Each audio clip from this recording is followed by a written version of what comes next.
Well, good evening. How Hunter chilling to do? I so glad that Hunter to zoom in with we one more again, zooming in on sustainability. This year the Queen Quet, head putting the body of the Gullah Geechee Nation. Yeah, y'all see all them flag. Y'all see all that, right, Jonah? And things like that. Yeah, 20 years. We be Gullah Geechee anointed people. And I so glad that we take this your time every week for crack we teeth about who we be and about the sustainability putting the course to the Gullah Geechee Nation. That thing going from Jacksonville, North Kakalaki down to Jacksonville, Florida.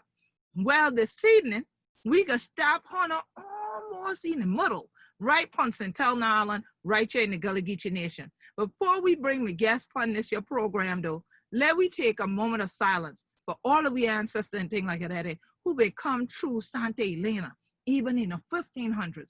For the other rest of children, we get yonder from Barbados all the way to Choctaw and things like that. Some of we who be Gullah Geechee on Centelna, draw we ancestry back to them. Let we give a moment of silence.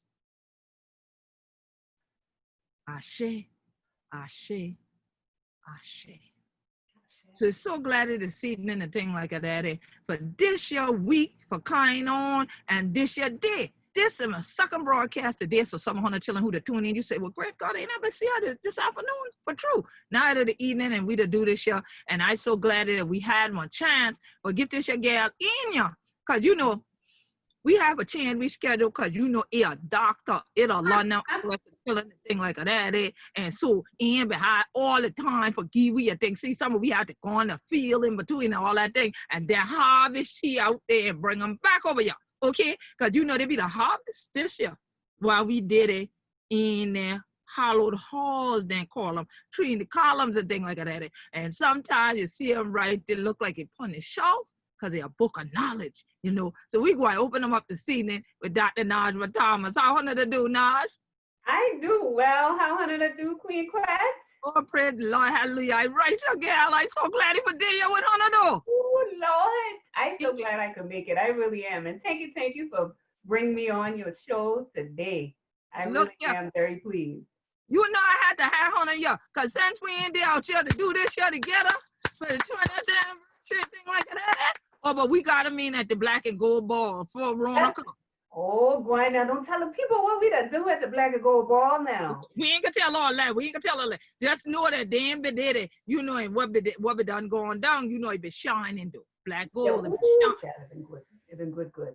And it do. Okay, I was so glad we had that time, because then Rona come up in here and want to stop up everything. I know, and all the we celebration all around the we celebration time, we festival time and everything like that, and they grind. I miss the festival now. I really do. I really do. For true now. But they're all right. We got how we on virtually though. You know, we know how to do. Gullah Geechee people, when they crack teeth, but that resiliency and that adaptation, we know we got that thing down any. Okay. Ooh, down pat.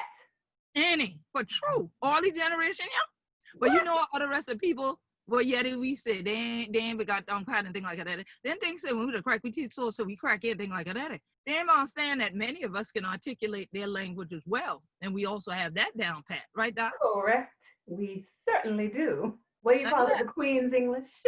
I know, don't you love it, darling? The Queen of England doesn't believe you speak English. I don't think finds it to be poppycock that Americans call it English, darling. Yes. So definitely it's wonderful, because I brought that up because, you know, a lot of times people will ask us who are native Gullah Geechees about what we think of a certain word, but then I have to tell them, well, first of all, in my culture, that word doesn't exist, right? Right. So there's certain words that in our culture, we just live it, like resiliency, like adaptation. We are the living embodiment of resilience. Yeah. So we don't need a word. Yeah, exactly. So we don't need a word for it. So, you know, I thought about it and I said, you know, I saw an article, a headline that said in the midst of all we're dealing with right now, where we have a pandemic or a plandemic going on. Okay. Whoops. Yes, I said it. And what I said it earlier today, a pandemic. We have this pandemic going on. We have protests going on. We have all these things that to some people they really think is new when it's not. And if you don't study history, you're destined to repeat it. Eat it.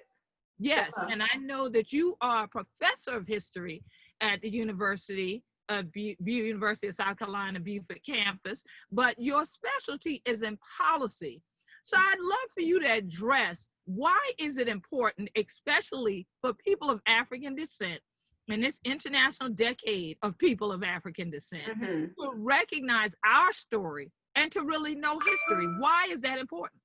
Well, I'm gonna clarify first of all. So I'm a professor of African American Studies and Human Services. Oh, and human services. Okay. So history is not my discipline, and I like to make that distinction first of all because it's not my discipline. But second of all, history is his story, and you know, my study is our culture, our people, and public policy, and how we can advance equity.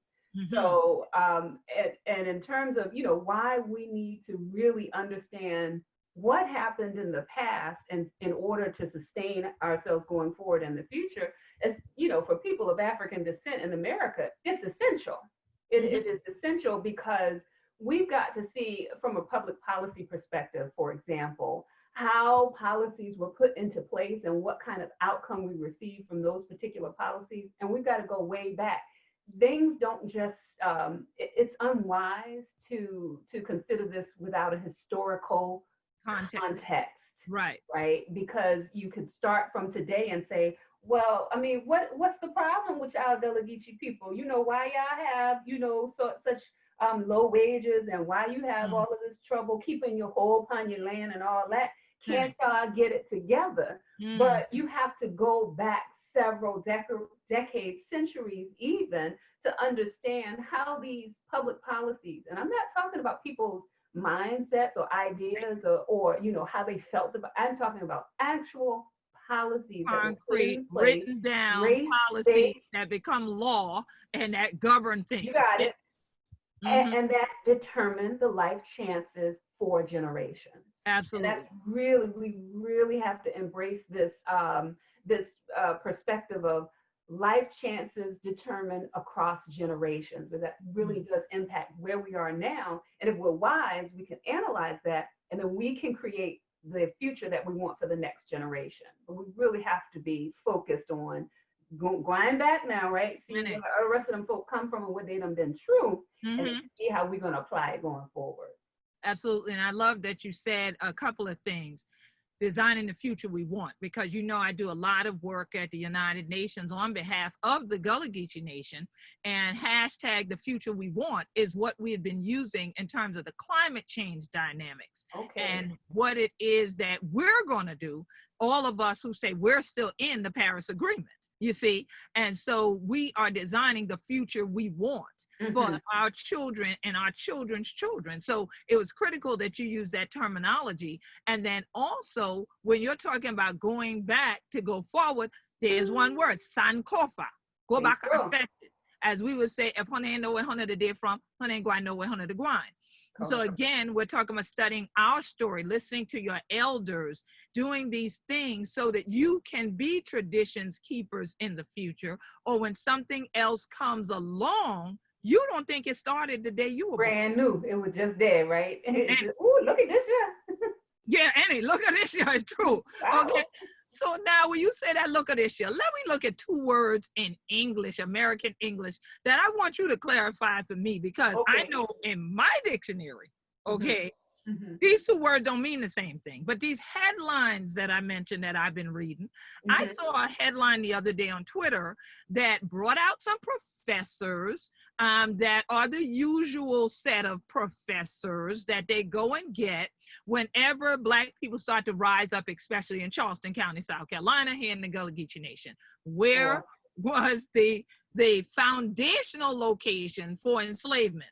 Every time there is an opportunity that the people there are upset, and they just, like Fan Lou Hamer, they're tired of being tired. Rightfully so. Righteous indignation. Righteous indignation, and they say it's enough is enough. They go and get these folks and march them out and put them in the media. And you know, South Carolina has a very conservative media. They didn't cover the civil rights movement in South Carolina in the state paper because they didn't want people in the future, which is now, to research and find out that South Carolina also had sit-ins and they had protests, and they had marches. So they said, if you don't write about it, it won't be there. If it wasn't written down, it didn't happen. So that's the thing now. I'm seeing people talking about reconciliation. Why are they talking this word reconciliation when the call of the day to me is racial equity, which is a word you already mentioned. So tell people, is equity, reconciliation in your dictionary? Because sure ain't in mine. No. I'm so glad that you asked me this question right here. Because, and I want to be clear about sort of what's behind the calls for racial reconciliation. I'm sure people are coming to that from a point of, but not malicious intent, right? Right. There's some sort of good intention there, but the road to Hades that I'm paved with good intention. Come on, with good intention. I will break down reconciliation for you. Okay, so Merriam-Webster and all of them say reconciliation is the act of reconciling or the state of being reconciled, right? Right. Okay. Reconcile then is defined as 3 different ways: to restore friendship or harmony, right? To make consistent or congruent and reconcile ideal with the reality. Yes. Or to cause to submit to or accept something unpleasant. Okay, so that's what. That last one is very interesting. Cause to submit to. Yeah. So now let me break this down for you. If we carefully and honestly consider these definitions, especially in the African American or the Gullah Geechee context, if you would, then we have to surmise that the term racial reconciliation is inappropriate. It's inappropriate for our purposes. One reason. There has never been true friendship or harmony because these terms are based on equality of position in society. I'm not talking about me and you. I'm talking friendship and harmony among the races. And that's based on equality in society, right? So there hasn't been that case for Africans in America at any point. So we can't say that, we can't say, to reconcile the reality of racial differences with this ideal of racial homogeneity. We all the same. We're in a melting Great pot. American melting pot. Yes. You know, but see, Gullah Geechee people, we know that term flies in the face of divinely created differences. Exactly. I want to be clear here. The difference does not equate to inferior or superior. We're talking about difference in terms of variety, which is beautiful, it's desirable, it's a beneficial concept. Every other organism on the face of the planet understands variety but us. We don't want to be in a melting pot so we can all look the same and taste the same. That's gross. I'd rather not. I'd rather be in a salad bowl. I've told Can we be a salad bowl? That to me, a melted pot is a glob of something indistinguishable. You don't know what the original pieces were. You can't determine or distinguish. What use do I have? It's just a glob of hot mess. You don't want that. So that doesn't work. But then take that third part of reconcile. There should be no expectation whatsoever, no expectation whatsoever that people of African descent in America, that Gullah Geechee people, or anywhere else around the globe for that matter, should be willing to submit to or accept the unpleasantness associated with racial relations as they were or as they are at this present point. There's nothing about our race relations that we should want to submit to or accept. Ergo, there is no racial reconciliation for us. And what we should do, no matter how well-meaning the term, right? We should not accept these calls for racial reconciliation. We should lovingly reject them and instead say, listen, we get what you're talking about, but here is what we need and expect and require and will push for: unity and diversity. And unity, unity and diversity and equality. Okay. Because again, we need to go. We're gonna keep going because equity and equality are not the same. And sometimes people think they are as well, and they are not. So that's why you hear us: unity, diversity, equality. Then we're getting toward equity. And that's what we want: racial equity, not racial reconciliation. And I loved what you said about us, using our Southern hospitality essentially, and just righteously rejecting this, because Lovingly, yes, from a lovingly. place of from a candid place of caring. I Yes, lovingly reject that. yes, that whole notion, that whole concept, that whole theory, and that whole narrative that is being written Yeah. by professors that are African American, but they are not Gullah Geechee. They've made their careers now in Charleston. I know them. I know them well. Y'all know who y'all are. I ain't gonna call y'all name, Oh, you finna be called out, but Patty. you know who you are that were in it on this interview.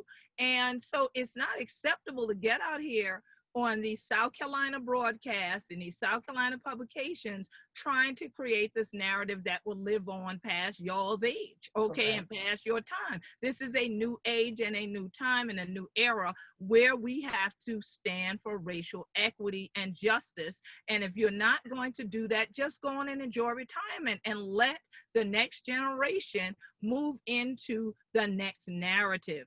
And Yeah. so that, with that being said, you mentioned something clearly that we want to present what it is that we want.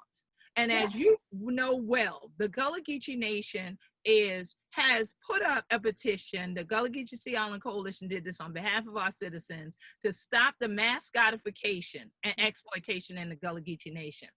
So we have had companies already that have apologized and said they will rebrand because they're actually listening to what we said that we want. And then we have other companies who are now instead taking down their social media, blocking people from commenting on their social media and various things. And these are all people. These aren't just Gullah Geechee people. These are people of all ethnicities, all races, who agree with us that we are not a mascot for a beer can.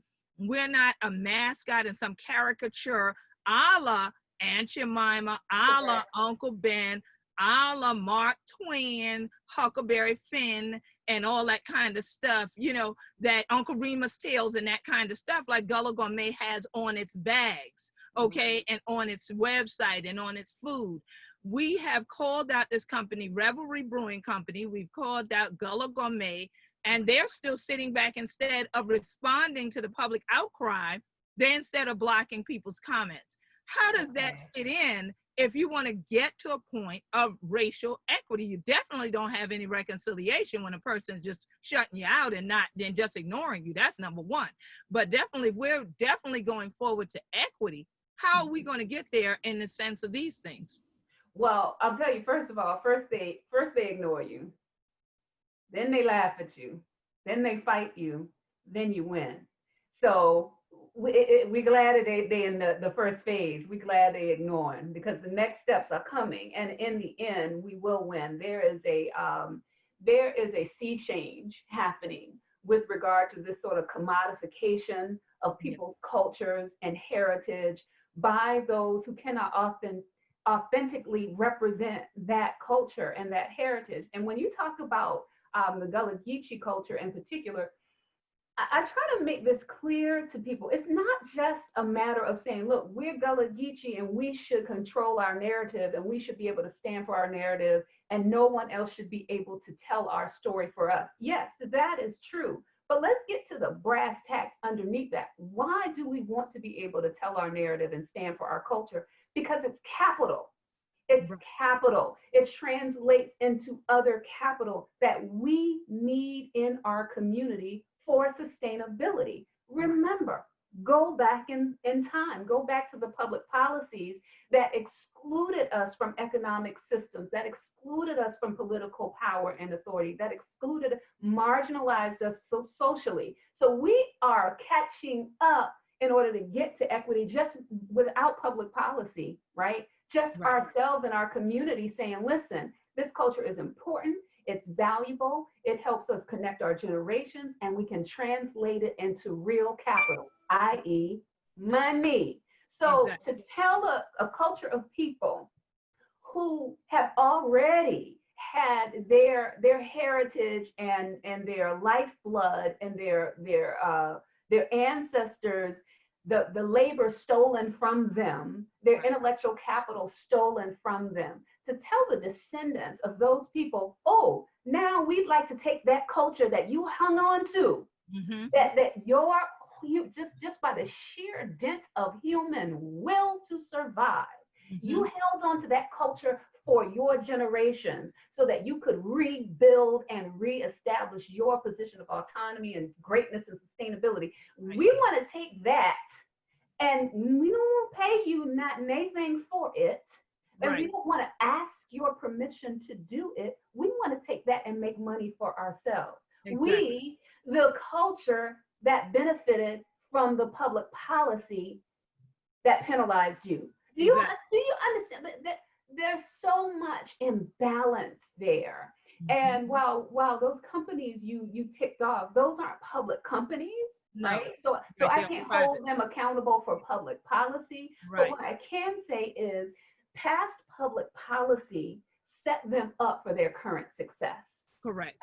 Of this, that I am completely assured. And so I think that there's just a societal responsibility, especially for folks who are always, bandying about the banner of racial reconciliation as though such a thing could exist. But if you're talking about equality, say that you really stand for true and full equality. Well, to me, equality is the end. Equity is the means. You don't get to equality without hopping your tail on the bus of equity. You got to get on the bus and drive to equality. How does that mean? How do we operationalize it in this context here? Well, it means that there will be, because equality is about fairness and sameness, but equity is about justice. You said it, Queen. Equity is about justice.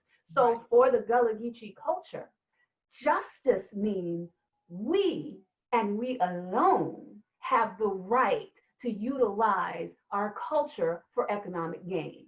That's justice. All right. And when we're able to do that, guess what? Gullah Geechee businesses are able to build their brand awareness, to have more income, to be able to hire their children and their grandchildren and their cousin them, all of them. So now we don't have to work in these subservient jobs. That are positioned by our hotel and tourism industries, and God bless the tourism industry, but you go look at who's working cleaning toilets and versus who is in management. Okay, all right. So minimum wage versus six figures. And who's getting laid off first. So what we're saying is we need our culture, and we don't just need our culture, we need complete control over the narrative around our culture, so that we can build ourselves economically, socially, politically for this whole idea of unity and diversity. We cannot communicate on equal planes, Queen, if I'm always wanting and you always having. There's no way for us to have unity and diversity there. We can't even reconcile because I'm always wanting.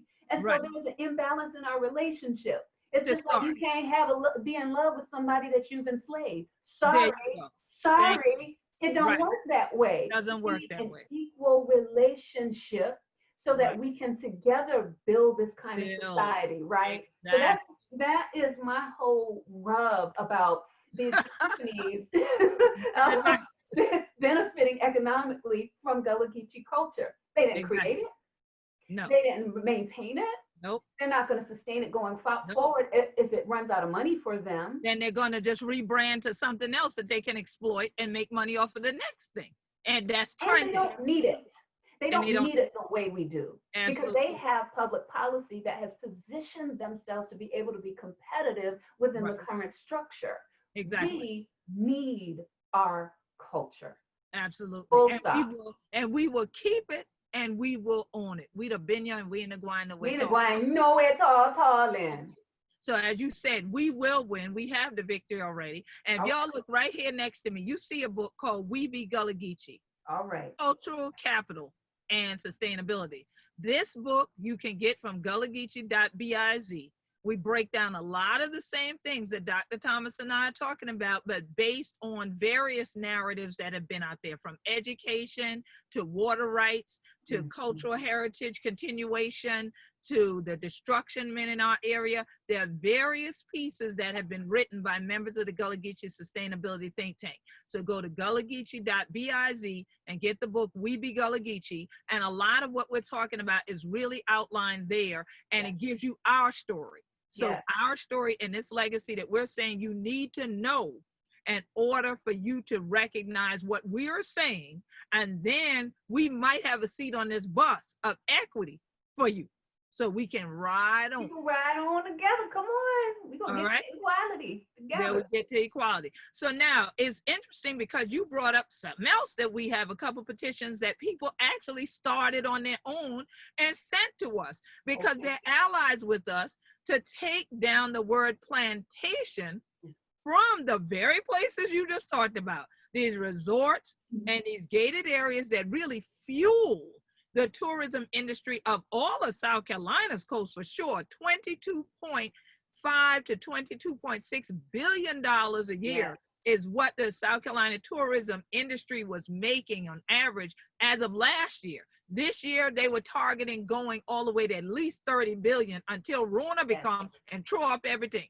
And that's why they opened everything up for these holy days, again, pandemic, so that this way they could actually get the holiday money from the tourists with no regard to human health. And that's a whole nother topic for another day.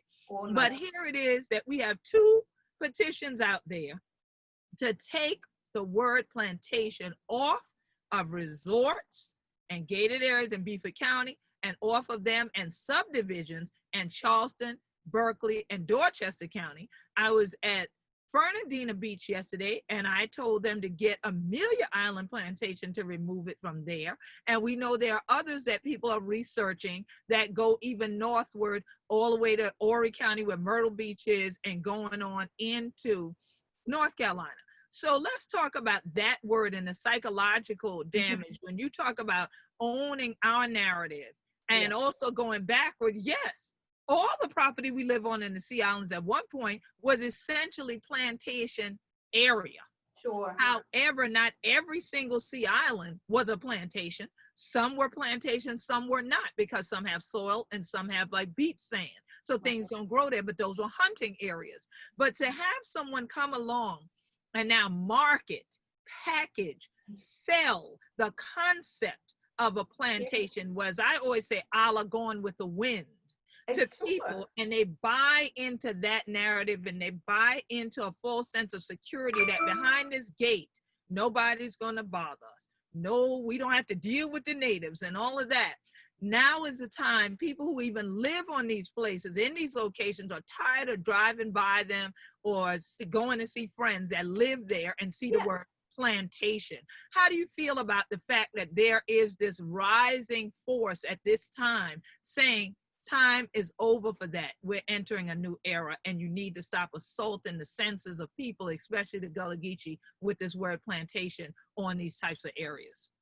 I think it's really important because, as you well know, Queen, narrative matters, nomenclature matters, and life and death is in the power of your tongue. The tongue. So what you say is what will be.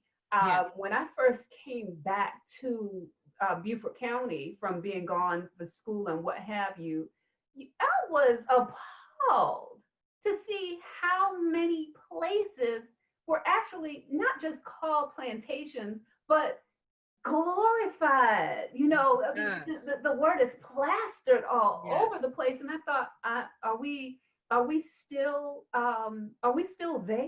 And how has no one risen up to try to address this? But it tells me a couple of things. It told me a couple of things. First of all, the South does not have the lock on this gone with the wind mentality, because you know a lot of our visitors come here from where? Up north. Okay. Up north. And they rush to stay there. And those visitors are people of African descent. Okay then. As well. Okay then, because the lie of race-based superiority and inferiority was bought by everybody. It won't just our Caucasian brothers and sisters who were told that lie and bought it. Right. We were told that lie and we bought it too, Queen. And you know this to be true. So it's a mental trick to say, oh, this is okay. And you know what? It must not have been that bad, tall. I'm gonna go there and I'm gonna see. So that's problem number one.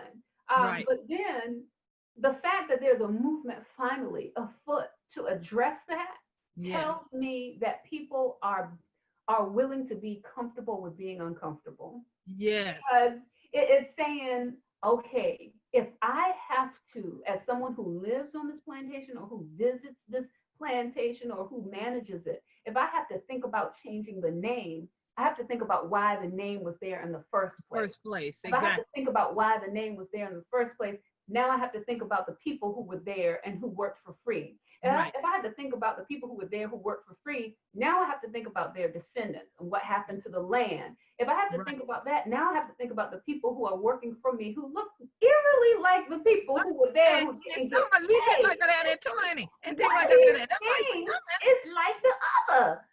Okay. Oh, look Wow. at this here. And Wow. then you have to have these uncomfortable conversations with yourself first, and then with your strategic stakeholders. You really have to ask the question, are we perpetuating a culture of subserviency where Mhm. our Black residents are shuffled into low paying, low wage jobs because we think those are the positions that they should have? Is that really who we are? I Right. think people are really having profound conversations within themselves and within their circles of influence that are questioning the status quo. It is Yes, so exciting it and is. so encouraging to feel the anxiety and the Yes. uncomfortable, the uncomfortableness that Yes. people in positions of authority are experiencing, or people in positions of power and privilege. And that cuts across race. Yes, it does. It cuts across because Absolutely does. trust and believe, a lot of we don't go and benefit And from. for the other Okay, rest of people's system. oh, Any. okay, Okay. okay. So ain't no Okay. need, and we try to pretend like that thing that don't exist, because it It do. A exists. lot of us is very, very sick with this implicit outgroup bias. Just sit with Absolutely. it. Okay. Absolutely. So the AKA Willie Lynch syndrome. AKA that ice colder than my ice.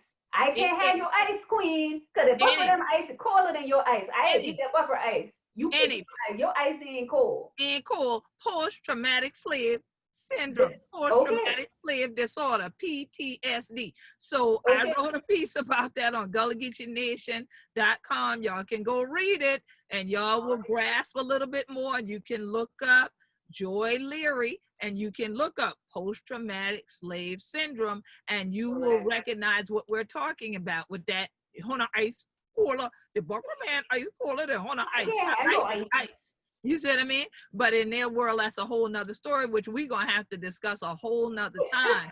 And because our time is just about to wrap up. But I wanted to say this. I know that you are amongst us here on St. Helena Island who's still keeping on a hand to the plow. And Oh y'all yeah, have Earth People Farms. And so what does it feel like to still hold on in spite of all of what we talked about? sure. Why you being of this generation and you being an educator and a leader in this generation, you are one of the living legends along with myself. I'm so happy we got the award at the same time from the Crazy. Association for the Study of African American Life and History of SALA, the founders of Black History Month. You and I both got Living Legend Awards. So I feel with that title alone, we're obligated to live up to the call of our ancestors, like you say, to go back and fetch it, but the whole punting for leave something for the other rest of children, be able to go back and fetch it when we're gone. So why have Earth People Farms? Why have that? What does that have to do with sustainability? What does that have to do with economics or any of this stuff, cultural capital? Why have land? That's a lot of hard work. Like they say, you work at the university, why not just do that? For you to dig up in that dirt for gal? I dug up in that dirt. That dirt is the only thing that's real. That's deep. It's the only thing that's real. So I got my tenure letter today, Queen. You did? So you Freedom got papers. it? You Freedom got them? papers. You got the letter, but what did the letter say? The letter said, "Girl, go on now. We gonna keep you while you. Oh, look at We ain't gonna send you on. congratulations. We couldn't find no way to chunk you out of here. We gonna keep you." So, but I tell the people, look, the professorship is an interim. It's a means. When I came home with a mission. Take my brother and I take care of our family members, our elders. Our parents are getting older, and we need to be here to take care of them. You know, I got this big old family. All my brothers and sisters send go. When they can't come, they send go. But we had a mission. Take care of the elders, make sure they're secure. Keep the land, hold upon the land. There's a whole host of reasons to hold upon the land. A, the land was bought with blood, sweat, and tears. It's just like my boat. There's no way in the world I can let land on this your island stay fallow. Ain't no way. It will be a slap in the face to divinity. I can't do it. So A, it's a requirement. But B, it's sustainability. Girl, I like to eat. Queen, you know I like to eat. Ain't no need of me. I like the nam pong when I get ready. Okay. Yeah, look, I've been a sweat. I had to go dry off my brow before I come on the camera. I hope I look okay. Because I've been sweaty down, girl. I've been a cut okra. Whoever broadcast, y'all ain't know. You know it. When it was raining out yesterday, I ain't get out my field till I see the lightning strike. I said, okay, Lord, I get out the field. I know the feeling. I done that too. Okay, because I got to eat and I have food security. I need food security. Queen, you see what happened when the pandemic hit? You okay? Who's hungry first? Us who been marginalized. Right, we're being a food desert. Because we got all this land. Apartheid. Okay. Food apartheid because it's planned. You see, it's planned. Yes. So there is no way that I'm going to entrust a system that has already demonstrated to me that it has never had the best interests of people like me at heart. There's no way I'm going to trust that system to feed me. That would be foolery. Exactly. Many things, I am no fool. So that's why I hold upon that land. And then, I mean, there are many other reasons, but it's therapeutic. I love it. How you think we look the way we look, Queen? You know, we 22, 23, 25, you know that? Look, I don't workout. Come on, I tell people, y'all come to Gullah Geechee Nation and try for guess people age. Y'all will broke up yourself for y'all get them right. Because some of you run 90 and 100 years old and y'all are talking, oh, he look like he's 45, he look like he's 50. I'm ageless. I'm ageless. I be out there in that field. I get my workout. I get my spiritual connection with the land, with Mother Earth. I commune with the spirit out there. So that work out there, that's my soul's work, and that's my life's work. It's my retirement plan. It is, and then finally, it's a generational thing. I got child. I got a horse of nieces and nephews, and I don't care where them churn is around this year land. What they know for sure is when all the balls stop, they can come down to St. Helena Island, come home. We got a family compound here for them. They can eat. If this system done ran them through the criminal justice system, call them a criminal, it don't matter. You can come work at Earth People Farm. Okay, if you couldn't get your degree because you had that student loan, right, and you couldn't finish up, you ain't got to worry about come do marketing for Earth People Farm. There we go. We talking about sustainability, generational wealth development, and self-sufficiency. So that's you gonna see me on the before I do anything else. I gonna be on that land. So like you say, keep on a hand on the plow, hold on, keep your eyes on the prize, hold on. Yes, ma'am. Yes, ma'am. I love that song because it said, I know the one thing we did right was the day we started to fight. Keep your eyes on the prize. Hold on. So our eyes are on the prize. We holding on. We holding to one another. We holding together right here in the Gullah Geechee Nation. Thank you, Dr. Thomas. I'm so glad that I wanted to come here. But we zoom in and let them children know the difference between racial equity, racial reconciliation, sustainability, cultural capital, and going forward. Because we taking a stand for whole upon Gullah Geechee land. So we're so glad that Hunter Binya and things like that. And congratulations. We're so glad that we got rid of what you ain't like, but we call you doctor, but we got doctor you don't know. What a doctor, doctor. So it's so glad that you here. And I'm about to go get another proclamation for the celebration coming up, the Gullah Geechee Nation Appreciation Week. But I'm so glad that we had this time for crack we teeth together and things like that. And all the 100 children, if you enjoyed what we say today, you can go back and replay them again. Go to gullahgeechee.tv, gullahgeechee.tv, LLAHGEECHEE.TV and subscribe for free. Okay, freedom ain't free though. No, And no, so no, no. subscribe for free there, but freedom ain't free. And No. join we and keep on keeping up this legacy. I thank you, Dr. Thomas, for not Thank you, only Queen. being part of Gullah Geechee Sustainability Think Tank and being here at home, still fighting for our culture and living out the traditions, but also for being a dues paying member of the Gullah Geechee Hey, Healing that's Coalition. it. Yes, Yes, ma'am. yes. Got And my so, card, got my flag. I ain't and got you a put name in your tag cards and things, I girl. fly my flag. You sure do. I see them on there. And so definitely proud, and we be Gullah Geechee, proudly, authentically Gullah Geechee. Y'all can definitely go ahead and you can find Earth People Farms on Facebook and follow. You can follow the Gullah Geechee Nation on Facebook. Follow at Gullah Geechee on Twitter, at Gullah Geechee on Instagram. How do they find you? What's your social media handles, Dr. Thomas? Earth People Farms on Instagram and Facebook, but also I'm Najma Thomas on Facebook, so you can find me there, and you can Google me, NAJMAH.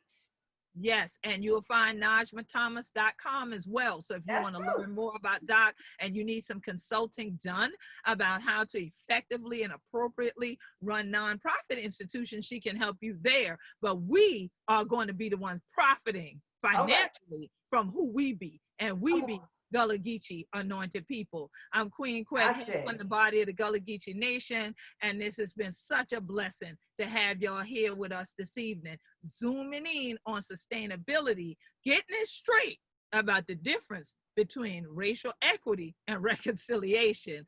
We glad that Hona tune in, but yet it is here from we. Peace and blessing. Stay safe and stay healthy, but keep up the fight. That's the one thing you can definitely do right. Stand with us, sign them petitions, and let's get it going. Ashe. Ashe.